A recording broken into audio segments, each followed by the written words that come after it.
Īsumā prieks jūs visus redzēt. Īsumā Jāni arī tevi. Tas neticējis vai kā, bet man arī tev prieks redzēt. Jā.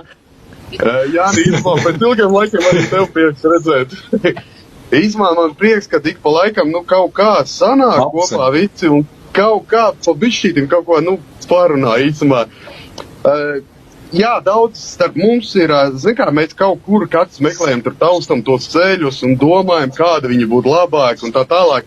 Mēs katrs mēģinām kaut ko viens otram ieteikt, pateikt vai ko, bet nereizi mēs nemēģinām apsēsties visi kopiņā un tā lēnām mēģināt sarakstīt plānu, izdomāt un iet uz priekšu. Zini kā, man piemēram, tad, kad es visu šito gāju cauri, analizēju visu tās iestādes iekšēji, kad es gāju, tur jāsaka tā agresīvi iekšā, agresīvi es nebiju, es pārsvarā biju salīdzinot ar kolēģi, es biju mieru. Tu biji laipni uzstājīgs. Jā,